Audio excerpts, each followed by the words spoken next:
Hi guys, this is part 2 of our Avoiding Plagiarism unit. And with today's video up here in the corner, I kind of want to remind everyone to have a piece of scrap paper and a pencil with you while you're listening to this video. You're going to need those for your assignment later. While you're watching the video, you're going to work on 2 sentences. And if you don't do it now, it's going to be more work later. So take the time, pause if you need to, find yourself a piece of paper, a pencil, something to write with, and then proceed with the video. Thanks. So, exercise 2, part 2 is summarizing. Basically, there are 3 ways to avoid plagiarism in your own writing. We just watched the video on plagiarism the other day. That is using someone else's work and passing it off as your own. And we're going to learn about 3 ways to not plagiarize, 3 ways to avoid using plagiarism in our own work, our own writing. The first one, the one we're going to talk about today, is summarizing. That means putting general information that you learn from sources in your own words, and you give the author credit. Paraphrasing, where you restate specific points. That's close to how the author wrote it, but you're still giving them credit. And then direct quotes, using quotation marks and literally copying exact words and putting quotes around them and giving the author credit.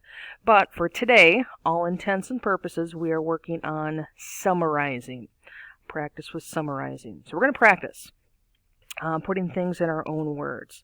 Now, we talked about Joe, our fictional Joe, in part 1. Remember, he was writing about Venus flytraps and soil, and he just copied that first passage. Let's kind of look at that again real quick. So here's Joe. Oh, Joe.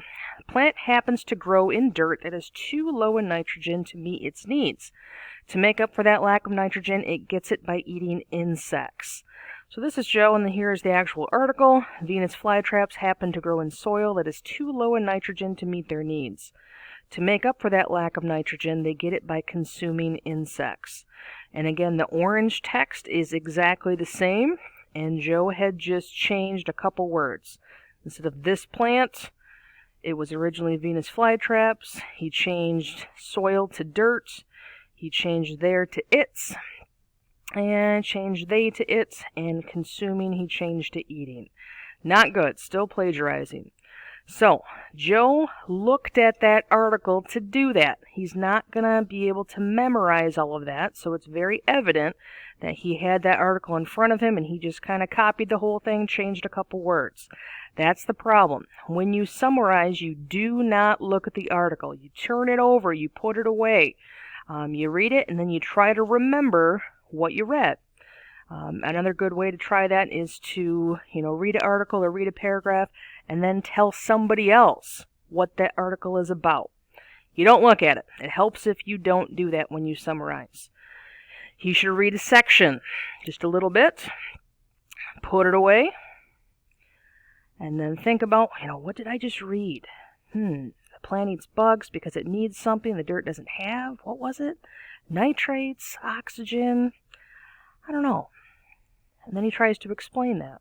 Okay, Venus flytraps eat bugs, and they do this. They need something. I think it's oxygen. The dirt they grow in doesn't have enough oxygen. I guess bugs do, so they eat them? Ooh, fascinating. Is he correct? Probably not 100%, but he's still getting some of the information and being able to pass it to someone else.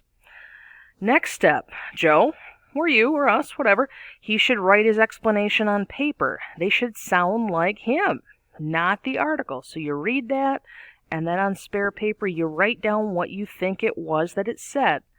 So he read that, he put it away. He writes, Venus flytraps eat bugs because they need oxygen, and the dirt they grow in doesn't have enough of it. Eating the bugs helps them get the extra oxygen they need. So that's what he remembered. Is it accurate? Not quite sure yet. He can always go back and look again. Only after it's done, check to see that he got it right. So here's his revision. So bugs don't need oxygen, they need nitrogen. Okay? And by eating the bugs, the plant gets the extra nitrogen that it needs. He had the right elements, he just had them in the wrong spot. So he fixes it up.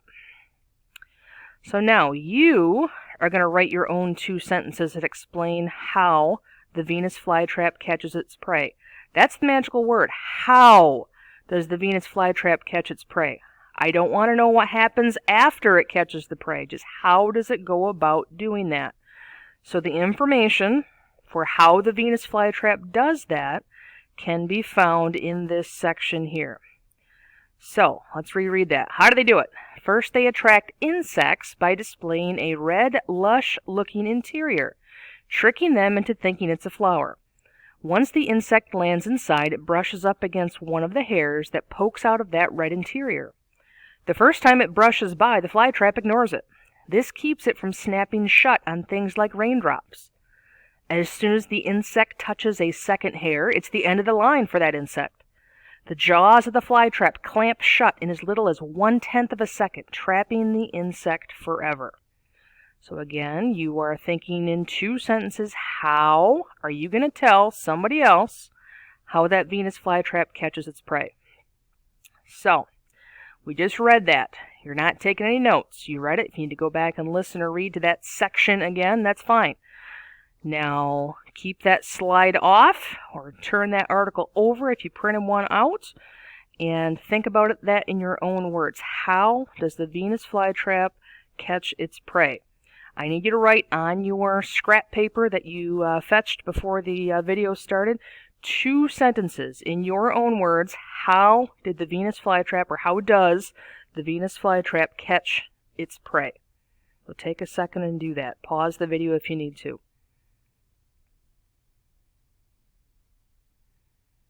Okay, once your 2 sentences are done, go back and check that text.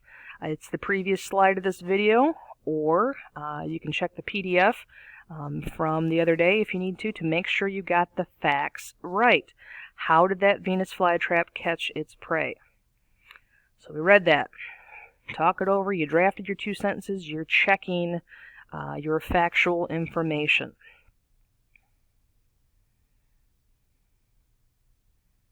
If you have any why or what information as to what happens next, scratch it out, cross it out. It's not what we need. We just need how do they detect and capture their prey. So now we're going to check to see if you've plagiarized anything. Look at your 2 sentences that you wrote. Again, you're going to use these later, so if you didn't write down the 2 sentences, go back and do it. It's going to save you a step later. 2 sentences does not take very long. If you're summarizing, you should not be looking at the article. You should not be using quotation marks or direct quotes. You can't memorize all that stuff. You're going off the top of your head. And if you did, go back and fix your 2 summary sentences. Again, this is just the how the Venus flytrap attracts its prey. That's it. One last thing before we keep going.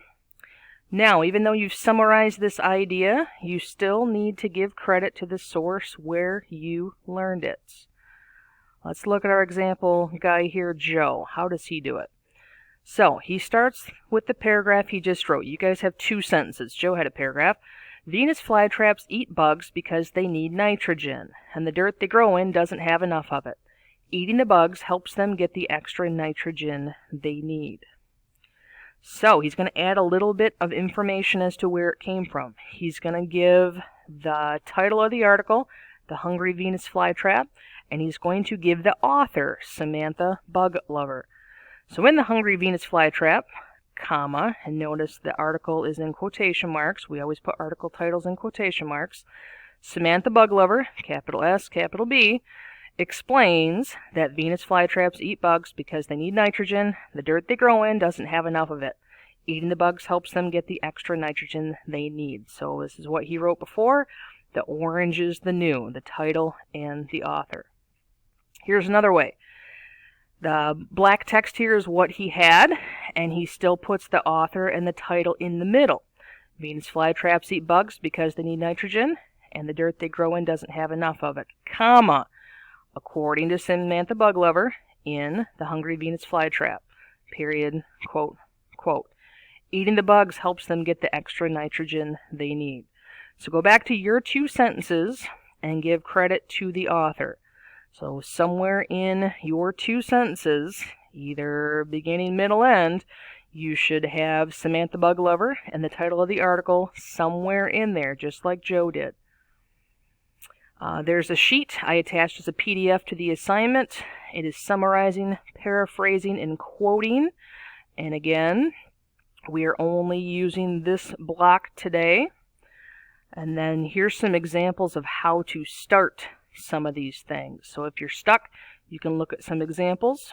And again, we are just summarizing, putting ideas into your own words, and you're not looking at the article. We're going to look at this the next couple times when we talk about paraphrasing and quoting in sections 3 and 4. So when you're done, double check to make sure you have it right.